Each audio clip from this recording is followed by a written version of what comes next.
Good evening and welcome to the ACC New York chapter. It's my distinct pleasure to invite our guest speaker here, Dr. Samir Kapadia, on behalf of Dr. Dimitri Feldman and myself, Vijay Iyer, the two governors for New York State. We're really honored to have Dr. Kapadia give this lecture. As I don't think Dr. Kapadia needs any introduction.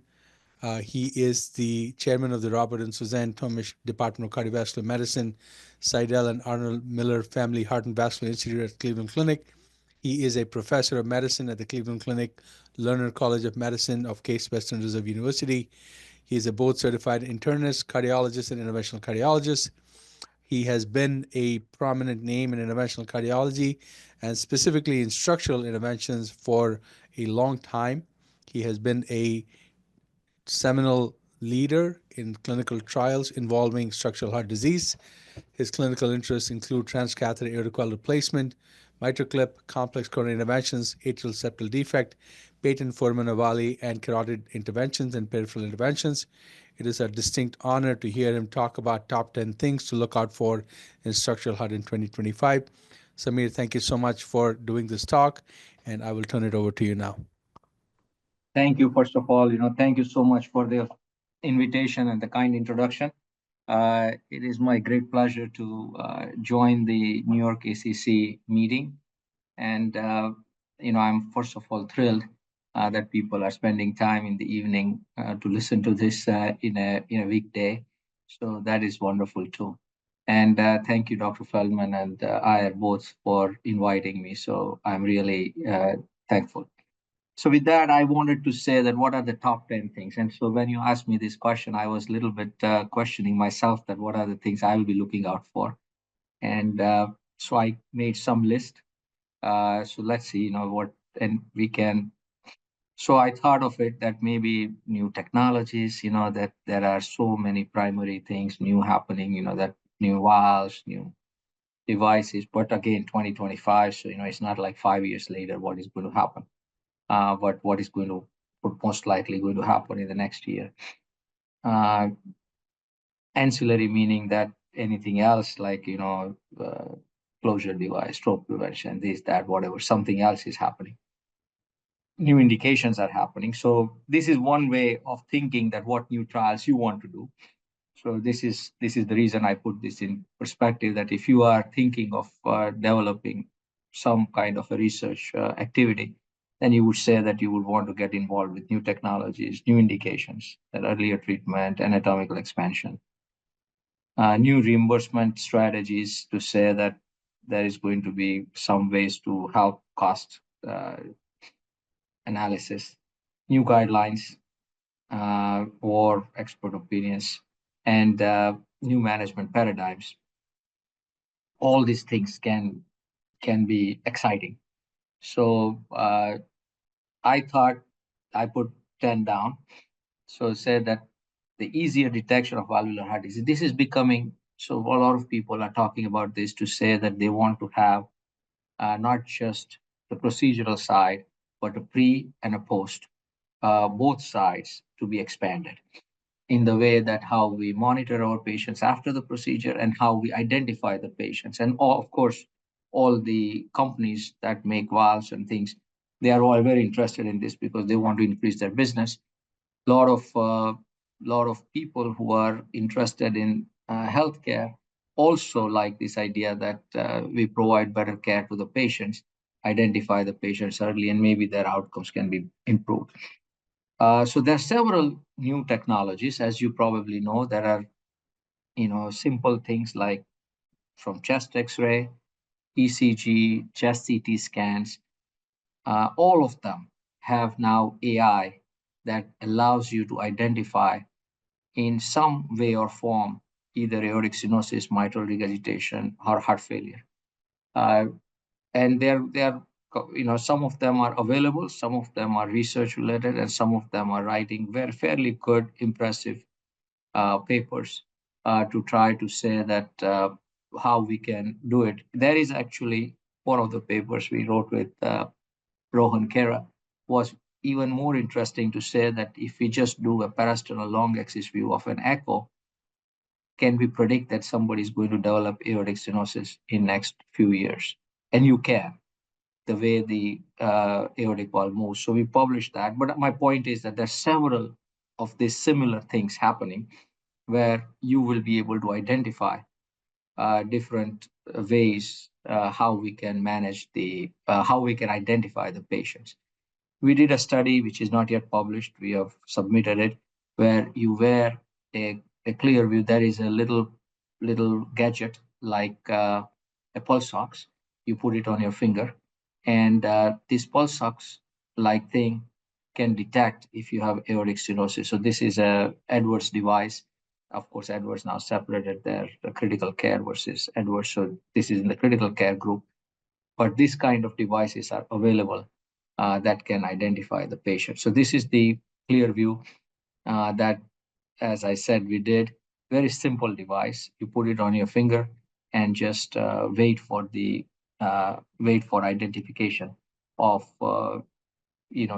it creates a waveform, and then you can identify it to say that whether patient has aortic stenosis or mitral regurgitation. So if you come to the emergency room, you can have, without an echocardiogram, you can have this. Of course, there are stethoscopes with AI, and there is also an ECG with stethoscope with AI. All of these things are going to be there during this year. Second is, it goes hand in hand to some extent, is the prosthetic valve monitoring, because this is another very important thing that we are doing now. So many towers and so many aortic valve replacements and maybe mitral valve replacements. So how we monitor these prosthetic valves is also critical, because either we can identify the early calcification in the prosthetic valve, or we can say that how long the valve stays open. So this is something new that is happening in this particular field of prosthetic valve monitoring. As you probably know, that the sodium fluoride scan can is already available that detects early calcification, active calcification, microcalcification, and that can be linked to valve degeneration or not is a good question. So early detection of the calcium, and also early detection of the motion abnormality of the valve has been an area of interest with a lot of AI companies, because if you develop what we call it as a uh, pannus formation in the commissures, let's say of the aortic valve, the valve will not open as easily as it would otherwise. The tricuspid valve repair and replacement has already become a reality. As you know, that these days we have both these devices approved by FDA. However, as you know, that these devices are still uh, considered a breakthrough device exemption. So they will collect more data, or they have, as you probably saw, the Medicare uh, requirement that they are asking the companies to provide additional data for next 5 years. So even though these devices are approved by the FDA, these devices are not still uh, very well vetted, in the sense that how much benefit they have and which exact patient population they have the benefit, what is the safety of these devices. All these things are being considered as important in this particular field. As you know, this is the evoke valve. We are doing with TEA guidance. We're opening, and at this stage, once it's open to this level, you cannot really retrieve it. So this is an important thing to keep in mind, that they are one-way devices, and then we slowly expand it to a level where the barbs are there, and then you can further expand it. As you can see, in order to move the device further back, you have to flex it, yeah, and all these things are possible to do, but they allow you to move the devices to some extent, reposition them. And then this is the final deployment. Again, the devices are huge. You know, the valve inside is 29 millimeter valve, but the cage is a very big cage.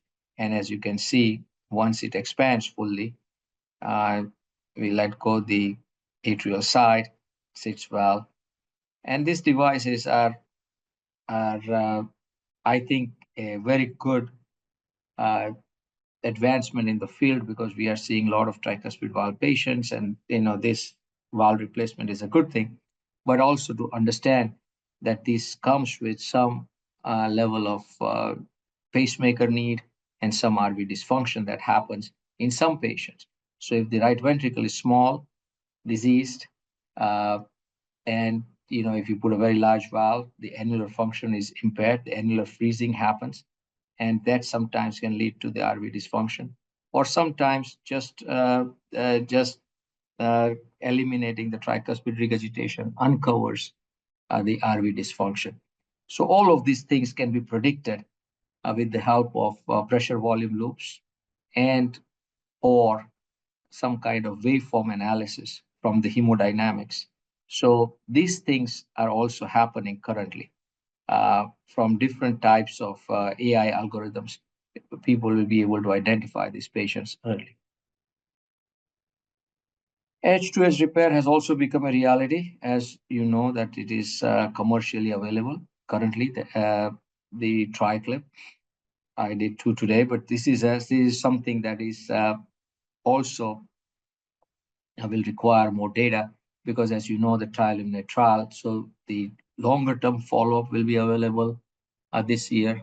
Uh, we will also see from the TRISCEND trial, the longer term follow-up will be available. We will see from the trial imminent trial, the similar thing, the longer term follow-up will be available. So these are going to be very, very important, and especially in the trial unit trial design, as you probably participate in the trial, there was crossover available. So again, how you interpret this data. So ACC, you will have both the trial unit and TRISCEND longer term data. So these are something that will help us to understand that which particular patients will benefit and what the benefit would be. Is it just related to the KCCQ, or there is more tangible benefit in terms of heart failure admissions or mortality benefit. So these things will be available this year. This is just a patient to show that there is a lot of TR, and then we can put the clips. Uh, so this is again, this is all imaging guidance related. So this is the first clip. There's still some posterior TR, and then you put a clip a little bit further posteriorly.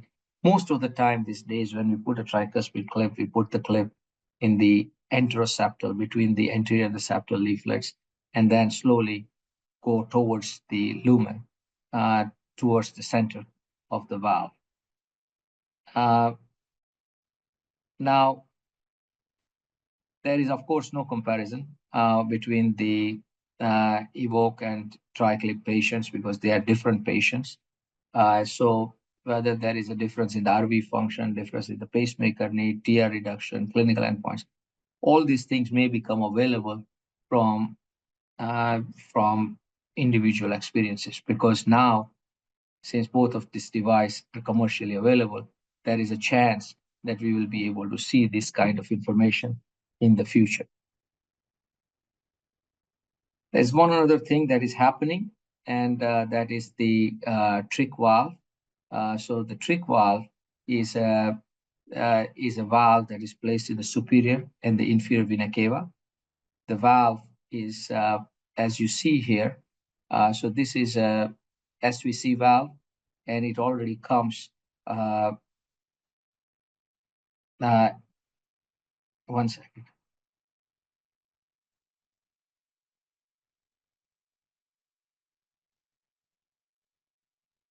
So the SVC valves uh, are in the superior vena cava. As you can see, there is 25, 29, and 33 millimeter SVC valve. And if you see in the IVC, there is a valve that can go up to the 48 millimeters. And IVC valve is covered on the top. So this part is sealed. And then there is a hepatic vein that is left to come underneath the valve.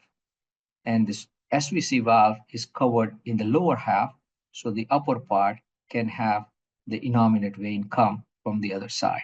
So you can put a pacemaker through this, or you can put even the other valves through this particular, other treatments through this particular valves.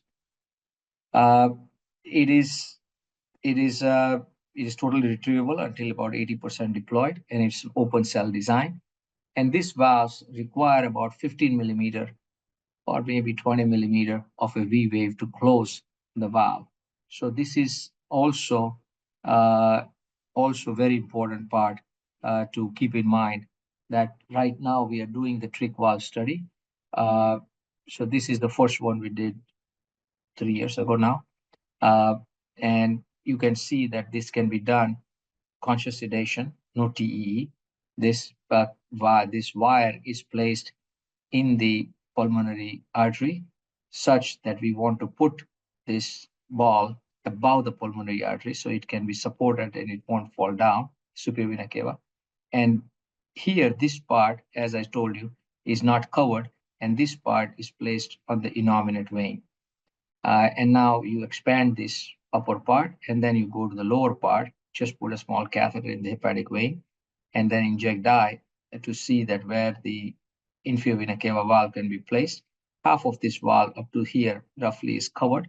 So this is all open. So it is perfectly fine to put it like this. And then you can check it with the just with the help of the echo. So this is something very important to keep in mind. We are doing now the trick valve trial, which is the it is a it is currently a single arm trial for early feasibility, and then we are going to have a randomized part uh, to follow very soon. The trick valve Euro trial was published. So Dr. Rishi Puri and myself, we are organizing this trial along with Dr. Mike Reardon. This slide is slightly outdated. So he's now also the PI with us in the trial. Mitral valve replacement trials. So this is something also that this year you will see because both the M3 trial is likely to be reported this year, and Intrepid also may have some data that will come out. And the Cephia has early feasibility data that will also be available. So all of these devices, how, and also the twist is today we did a twist patient. So twist is another valve that was acquired by Edwards, and that there are flanges, and then you turn the valve and twist underneath to just connect with the cords, and now the valve can be deployed such that it may even help, theoretically help to shrink the ventricle because you are putting some tension on the uh, on the cords. So this can be potentially done in this. So now the question is that which patients should undergo a TEER procedure versus transcatheter valve replacement. So this is also something that is going to have some more data this year to understand that TEER versus TMVR kind of trials. So here, this is a patient, for example, with a very severe mitral regurgitation, but the entire coaptation is leaky. You could argue that you can put a clip here and then see if it comes down together, or you can replace the valve. So this is the question that is going to happen. This particular patient, we did put an M3. So this is the dock of an M3. And again, this is a fairly simple procedure in the sense that it's reproducible, easy to do. And then inside of that, you would put a valve. So this is a M3 valve. It's similar to the S3 valve, except that it's covered in its entire length. So you don't have a leak through the valve, because sometimes in the valve-in ring or valve-in MAC, you have to put two valves to create a complete cover. So this is the advantage of this particular system. And this is the M3 valve that is deployed. And as you can see, this dock has a little wire hanging out in the left atrium. And then, of course, the pacemaker. So this is before and this is after. So you can see that the valve is fully functional and it does not have any paravalvular leak, and it is well opposed. But the one more thing that is also happening is the AI for interventional planning. So now we have, uh, as you probably know, so this is the two companies. FIOPS is not in the United States and DASI is in the United States. So DASI has a FDA approval uh, and also has a reimbursement tied to their analysis. So you can actually the submit the CT scan, and it can provide you with the information to say that if you put a self-expanding valve or balloon expandable valve, or you need a lampone, or what you need to do, and or basilica or coronary obstruction rate. And these things are happening in the real time, in the sense that you can currently actually do it, but more data will be available to say that how they help to minimize the complication by properly predicting uh, the outcomes. There is going to be this year, there are going to be several new information regarding the leaflet management strategies. So if you look at the leaflet management strategies, as you know, the device that is available now to cut uh, the leaflet is approved. So this is something that is already uh, available. Of course, super expensive, but it is a relatively simple thing to do, where you can advance the cut and then cut the leaflet rather than doing a basilica procedure, where you would have to perforate the leaflet and then pull it back. So this may allow a little bit more, easier way to manage it. This is the procedure that we call a cleave procedure. We have reported this particular technique, where, let's say, we are going to put a valve, and the valve is going to impair mitral valve, is going to impair the LVOT, because as you can see, the valve and the septal distance is very small. And so you will have an LVOT obstruction because of the anterior leaflet. In this situation, if you do a lampone of the anterior leaflet, there is a possibility that you can do that. Or what we have done, even for the aortic valve or the mitral valve, is to perforate the leaflet at the base of the leaflet. So here you can see that we are perforating in a printed heart, perforating the leaflet, and then deploying the valve in the leaflet. So now we are just deploying the valve in the leaflet. So after you perforate the leaflet, you just deploy the valve in the leaflet. So the anterior leaflet is pushed posteriorly, torn and pushed posteriorly, and then the valve is secured in place. So this technique, we have called it a cleave technique, and that data will also be available very soon, published by from us from Cleveland Clinic. So this is another useful trick to improve the outcomes in the patients, or even have it available for patients, such that we can use it in patients with MAC or patients with prosthetic aortic valves that are difficult to have valve-in-valve procedures.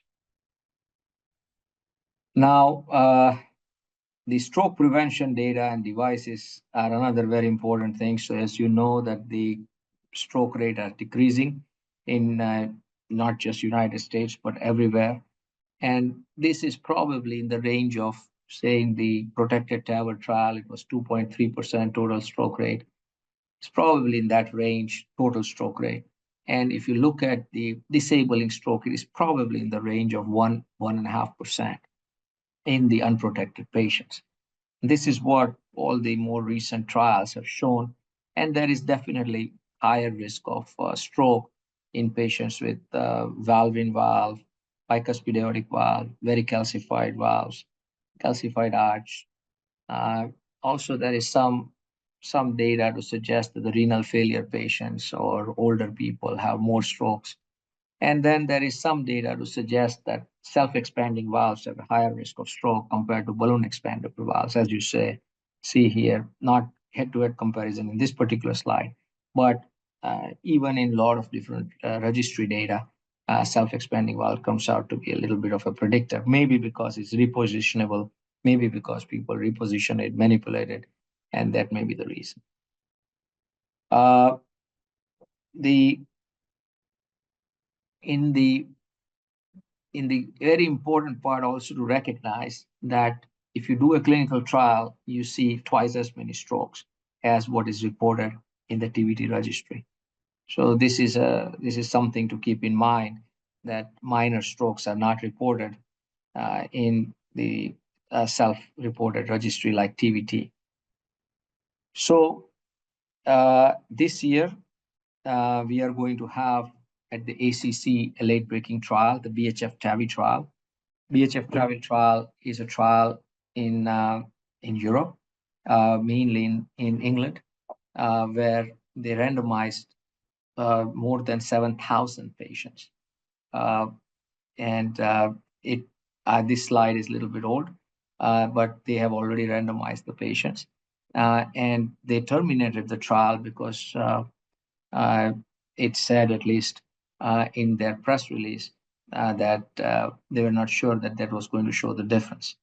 However, I think it will be very important to see what the trial data show, and this will be presented as a late-breaking trial in ACC coming up. So this is something to keep in mind, because, as you know, the protected TAVR trial that we did, the primary endpoint was not achieved. The only part that we saw was that there was some decrease in the major strokes. But again, this was a secondary analysis. So what this particular trial shows will be very important to understand. As you know, a lot of places use Sentinel device routinely. We just did another patient 2 weeks ago, and somebody was, we don't even check the filter because uh, we don't routinely check the filters. But it turns out that people were visiting and they wanted to see what we caught in the filter, and we caught very important material like this in the filter. So this is something to keep in mind, that with this trial data, it is possible that we do not have any more devices to happen. Right now, these are all the devices that are being tested. So as you know, the Boston Scientific, the Sentinel is available. TriGuard stopped, but Protumbo is ongoing. So how they will change their strategy for the clinical trial? What would they randomize to? What would they compare to? M-Block is another device. Emboline another device. They are all femoral devices, and Protumbo is from the left wrist, and then point guard device, and then Captis is another device that is the first in man. And there are some devices that can go through the same sheath that used for TAVR. So all of these things are happening, but what would be their future is something that we will figure out this year. So something to keep in mind. Then comes the lifetime management of valvular heart disease. I put it as a big thing to keep in mind, because for the lifetime management, we have several things happening this year. So we should have some data on TAV in TAV, because remember that even for the surgical, TAVR in surgical valves, so TAV in SAV data, long-term data, will also be available this year up to about 5 years from the Edwards and Medtronic both. This is very important because we don't have long-term data on these valve-in-valve strategies. TAVR in TAVR has very little data. So this is another thing, that how now there are new terms that you will see, that the dead space, meaning that the space between the two valves, TAVR valves, how that affects, what is the shape of this dead space, how much can you post dilate a TAVR valve, because surgical valves we do post dilation, very heavy post dilation. Sometimes if fracture the valves, whether it is safe to do that in TAVR, probably not. And all these things are going to be very important to learn. Long-term follow-up data will be available just like how the P3 data were available uh, in the TCT one before last. Now we'll have 7-year data from P3, and for the self-expanding valve, their 5-year data will be presented at the ACC as a late-breaking trial also.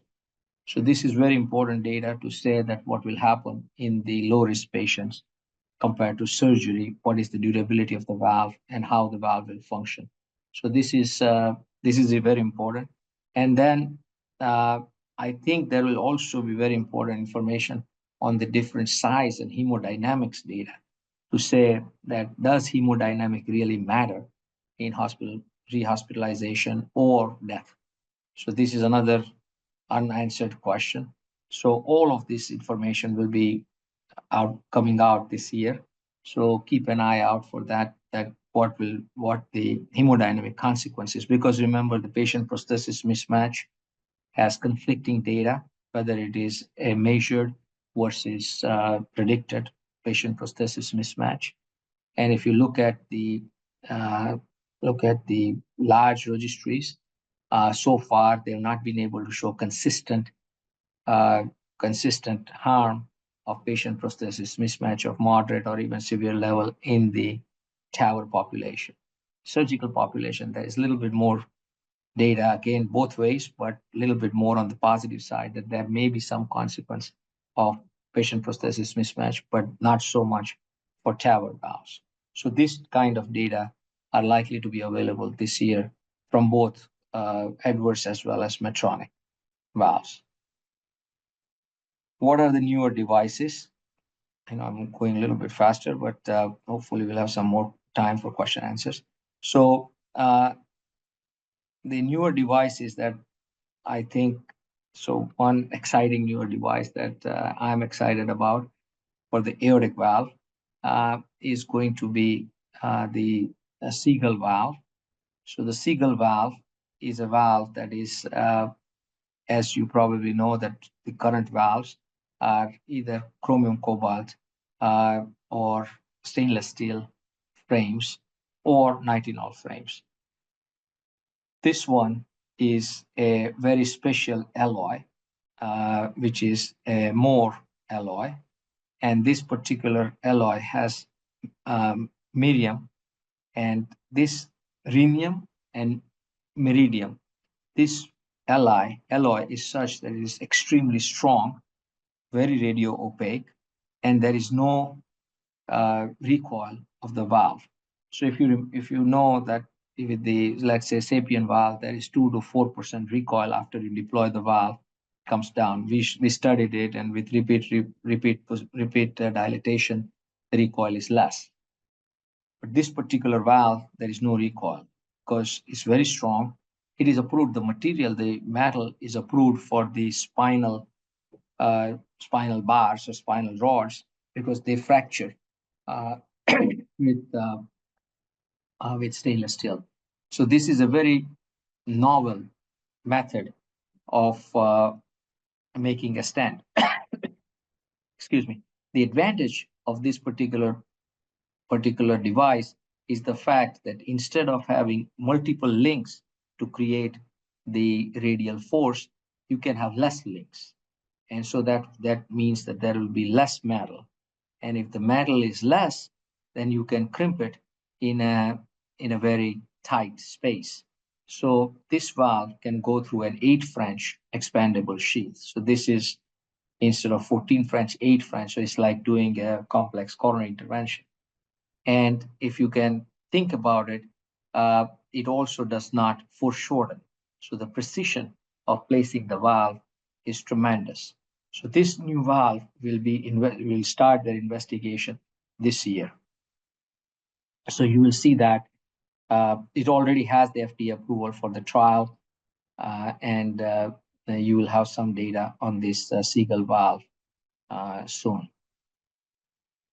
The Duravar is also, again, a valve that is very unique because it's a balloon expandable valve with a really long leaflets, and it is a single leaflet. It's a bioengineered tissue such a way that there are no commissures. So it is a single tissue that is formed in a shape of a valve such that it closes and opens. And so the hemodynamic is most outstanding. It has large size, large cells, and it also has a tissue that is likely to be more durable. So there's several new things happening in this particular valve. Also, these two valves are relatively unique in their hemodynamics and in their delivery. Sapien 4 has finished their studies, so you will see more data on Sapien 4 this year. And as some of you have maybe used it, it's a resilient tissue valve. It has a different kind of uh, perivalvular seal, and the sizes uh, of the cells are also a little bit different, and the shapes are a little bit different. So this is uh, all likely to be seen this year. The Jena valve and J valve both were acquired by Edwards.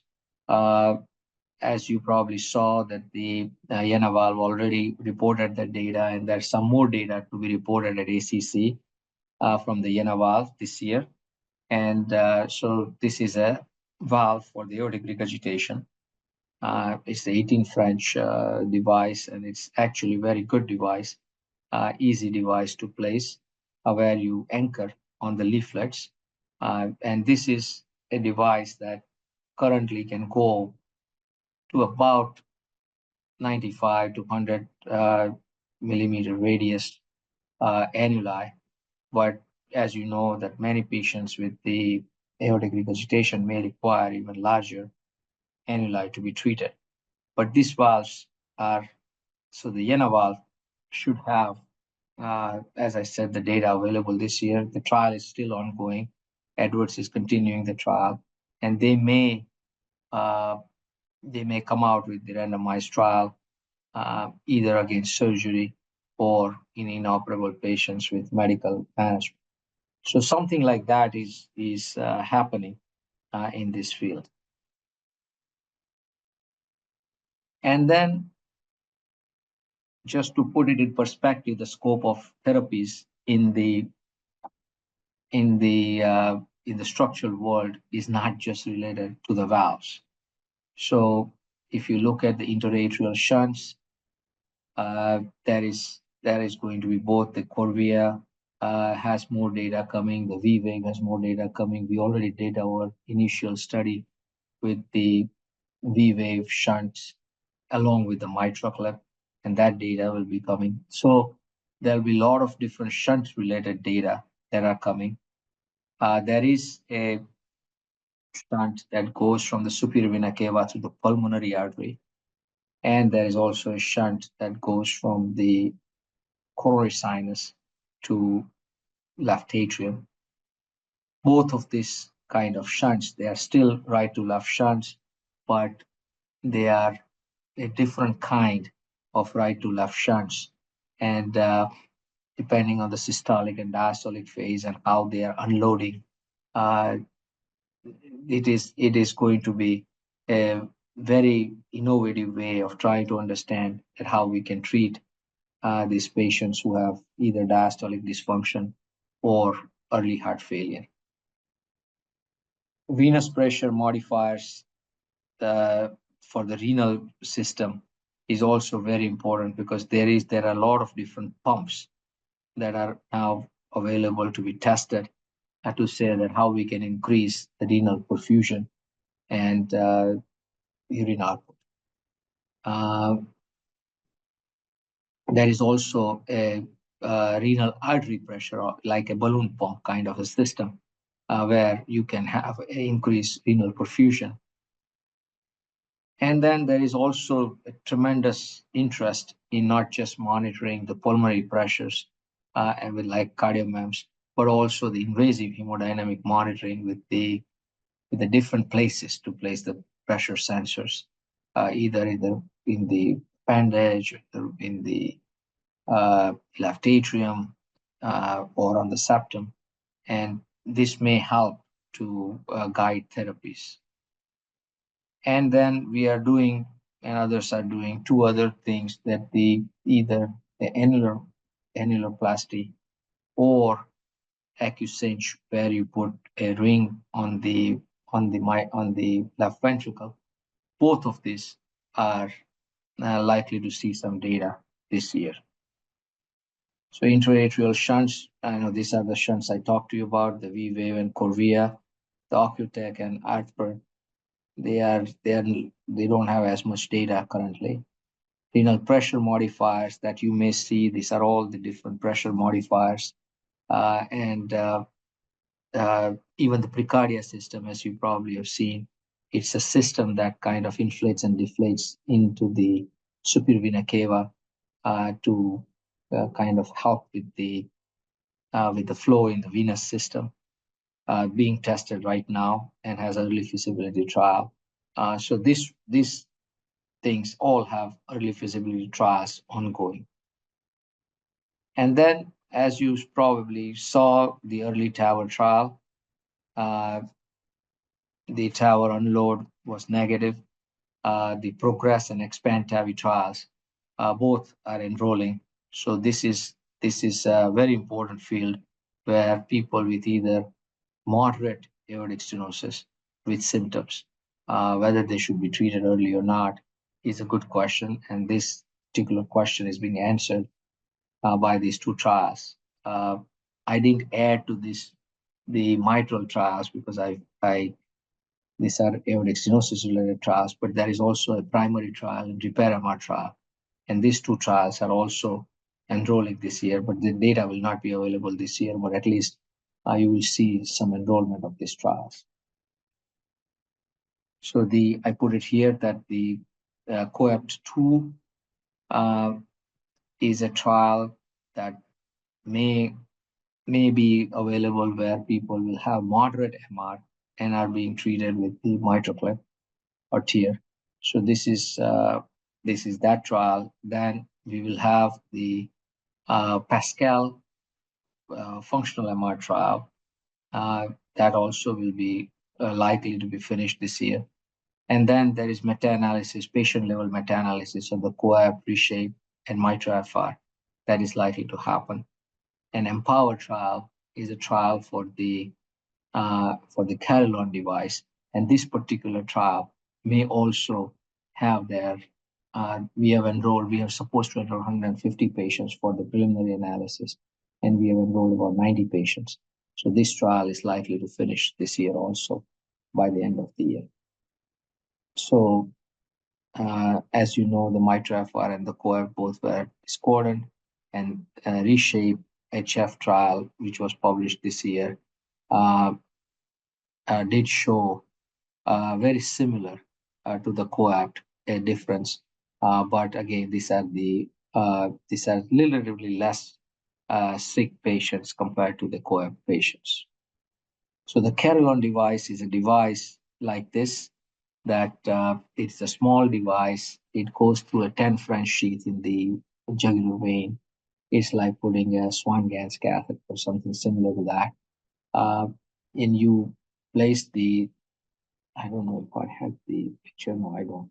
But you place the device in the coronary sinus first, catheter, then take a picture of the coronary sinus, and then you randomize the patient. So it is really a sham controlled trial where patients really do not know whether they had a device placed in them or not, and then the referring doctor does not know, and they follow them, and then they are randomized like this. So the inclusion criteria is any MR for this particular trial, mild, moderate, severe, and these patients have dilated ventricle and high BNP. So these people are randomized to medical treatment versus Carillon device. And as I said, it's a simple device that goes through the right IJ. And as I said, we have 150 patients to be randomized for interim analysis, and we are to about 90 patients.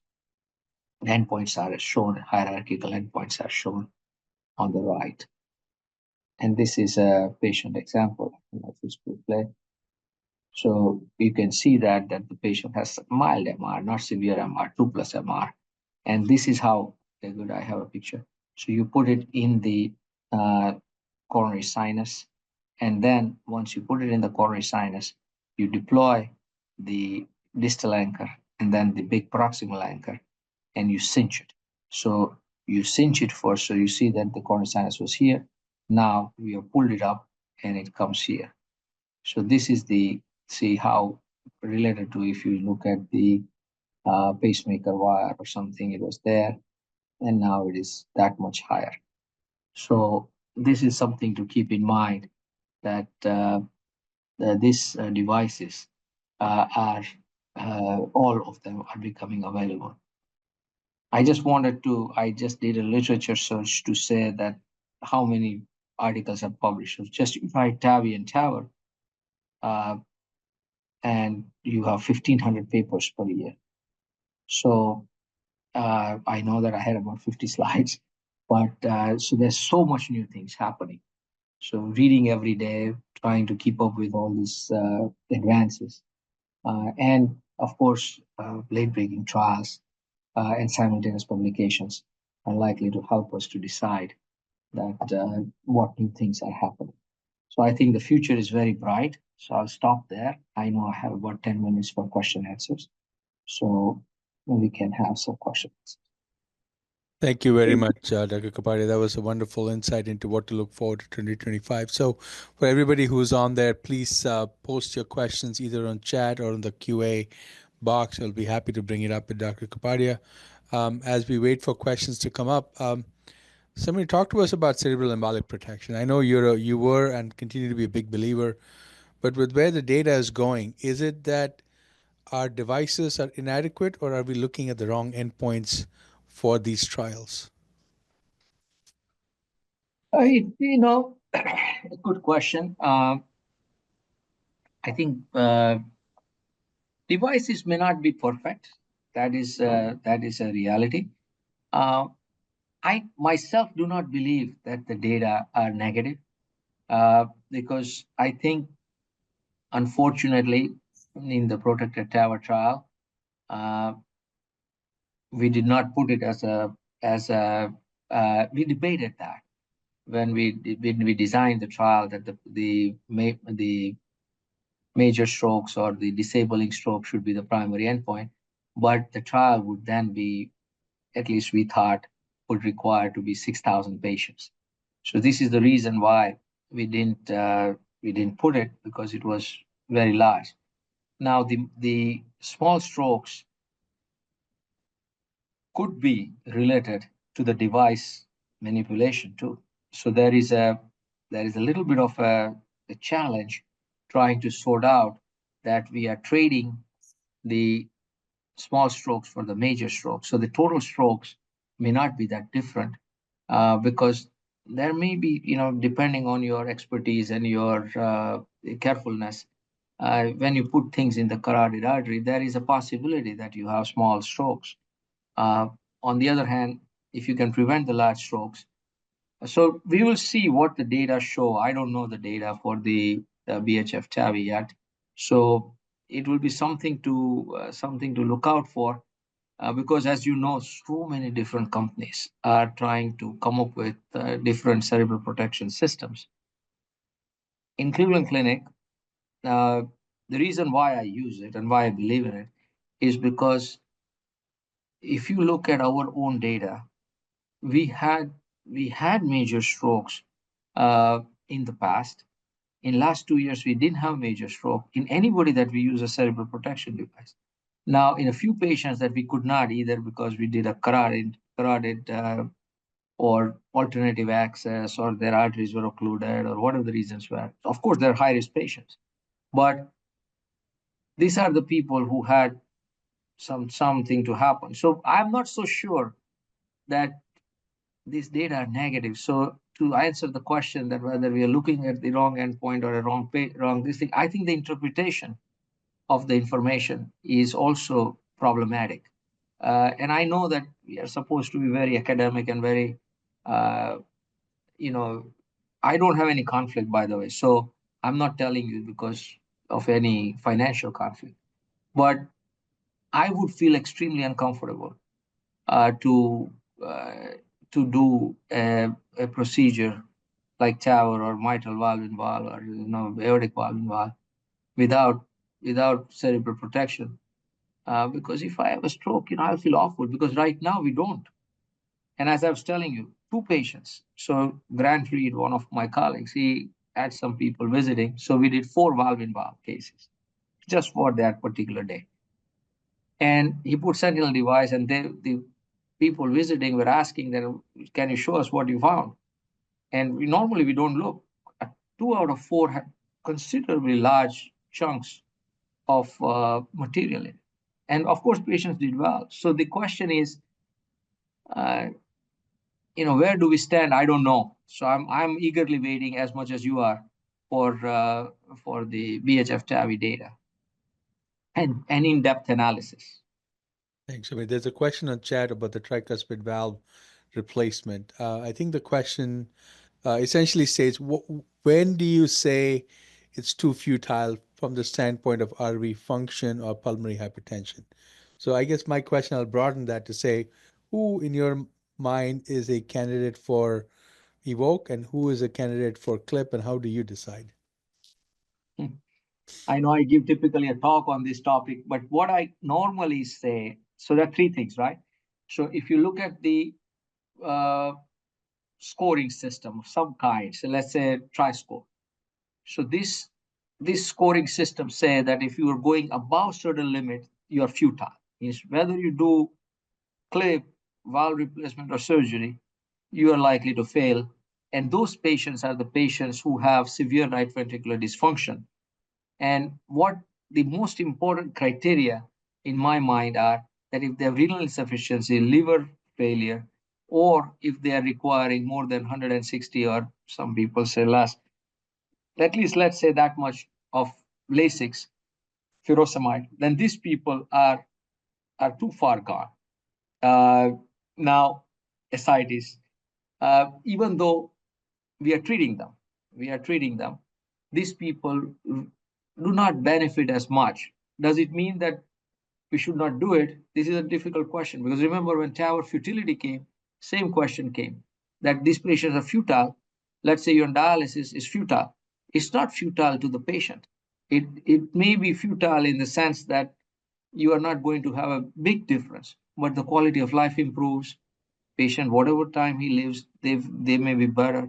Uh, Life expectancy may not be long, but still, it is. If you don't do anything compared to if you do something, it is better. So similarly, this futile is a questionable part. Now, what patients you do clip versus valve? So if you have, uh, again, I think that if you have something that is clippable, uh, with a good certainty in the sense that the TR is not super broad, the leaflets are not more than 8 millimeters apart, the coaptation zone that is not coapting is not very long, then I personally prefer a clip rather than replacement. The replacement has 2 downsides. One is the need for pacemaker, and second is the RV function sometimes suffers. If you have pulmonary hypertension of a serious nature, none of these things work. So those patients, we got to treat the pulmonary hypertension. But if you do not have pulmonary hypertension, this is so if they're clippable, we are currently using clip. If they're not clippable, then we go to tricep. We are not using the evoke valve in the people who are clippable. And now, which are the clippable patients is difficult. But if the leaflets are good quality, more leak enteroseptally, and the distance is not more than 8 millimeters, then we typically clip. Is there a PA pressure cutoff in your mind for pulmonary hypertension, Samir? I say that systolic pressure more than 60 or 70, I feel very uncomfortable treating these patients because, first of all, they don't do well, and I don't think that these people are, the tricuspid regurgitation is the primary cause of their problem. So 70 and above, I don't typically consider them for the tricuspid valve therapies. And this is what is the is the exclusion criteria for evoke trial, for trial limit trial, and also for triqual trial. 70 is the cutoff. Thank you. Let's pivot. There are no further questions, Chad. So let me pivot a little bit to the mitral valve. And you talked about the 3M trial coming in. So for the first time, probably by the end of this year or maybe early next year, we will have a potential TMVR, and we obviously have TR already. Again, same question. How are you going to decide TMVR versus TIR? We have some excellent results with TIR, both in degenerative, and COAPT was such a wonderful trial in terms of outcomes. So, um, how are you going to make that decision depending on what the 3M data looks like, obviously? So the uh, so right now what we are doing, because we have 4 trials that we are enrolling for the mitral valve. So which are the patients we are enrolling in the mitral valve trial? Because that kind of where we would potentially use the thing. So if you look at our patients that are, so we have currently Cephia, Twist, M3, uh, and we have, of course, the Tendyne, which we are not enrolling very hard right now. But uh, and we have, yeah. So these are the trials that we are enrolled. We normally say that people who are clippable. So, and how do we decide? Again, this is a little bit of an experience, a little bit of uh, if we think that we are going to be able to get less than 2 plus MR, and seriously less than 2 plus, not just 2 plus, then we would clip them. We have stopped in some patients that after we put one clip, and if we feel that it's not happening, and or Pascal, and we think that it's not happening, either the gradient is increasing or there will be need for multiple clips, and then we don't know what is happening, then we stop and we say that, okay, we'll do TMVR. I have very, very hard time in my mind to say that people who are very clippable, like COAPT patients, that I'm going to replace their mitral valve, because this is a, you need anticoagulation, you need fairly large transeptal access, and the risk is not as trivial as with clip. Clip, the risk is so small of the procedure itself that mostly we are using.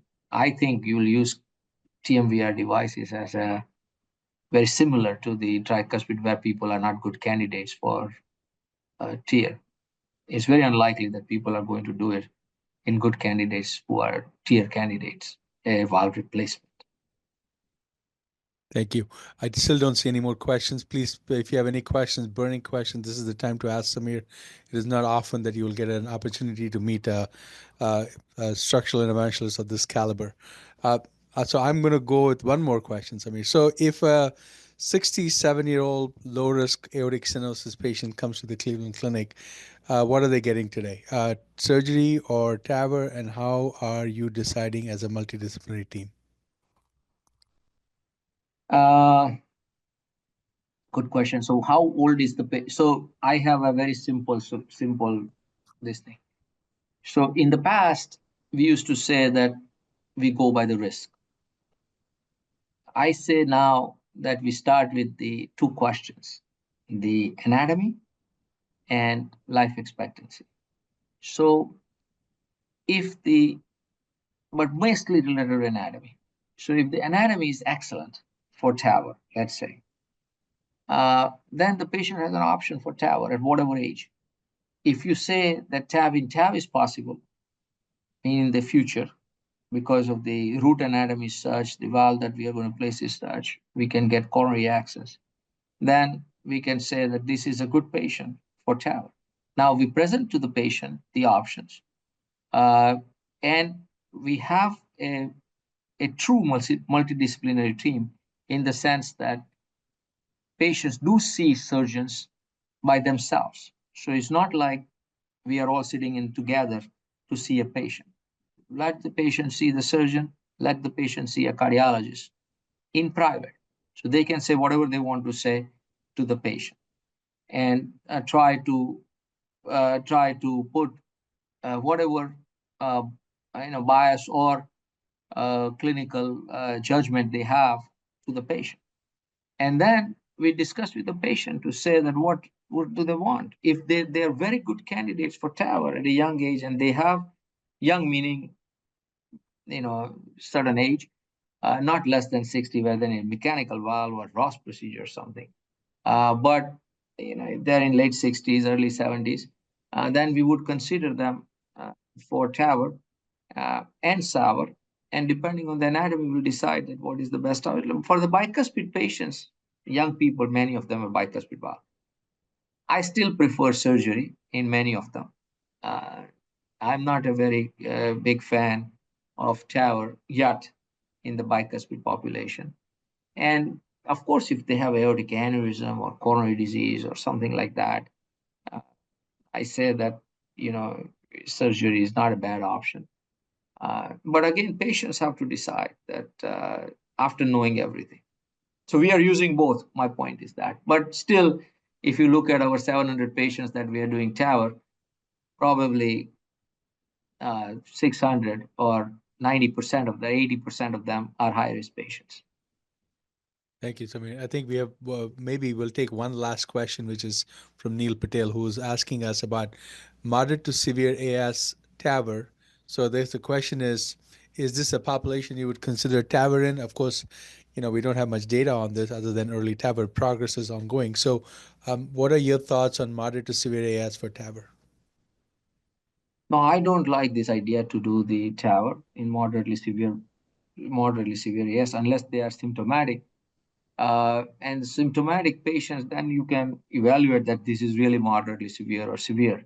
But if they are not symptomatic and they do not have a lot of LVH or LV dysfunction or left atrial enlargement, then I'm not in a big favor of doing TAVR.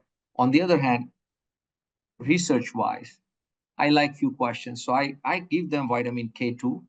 So I give them 300, 720 micrograms a day of vitamin K2. I think it's very helpful. So this is one thing I do for moderately severe AS patient and who are not symptomatic. And the second thing that I personally also like to understand that why some people come early symptomatic and some people have 100 millimeter gradient and they are not really symptomatic. So I think it is LVH and wall stress. So I try to assess the wall stress in these patients. If the wall stress, meaning that the size of the ventricle and the hypertrophy, and you can calculate the wall stress. So if the wall stress is not increased, then I feel good about these patients, that these patients can be uh, managed conservatively. I don't think there's a risk of sudden death in AS patient, although some people believe that.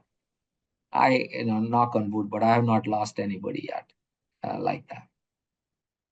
Well, Samir, I think we've taken 1 hour of your time, and thank you so much for being the speaker at the New York Center lecture.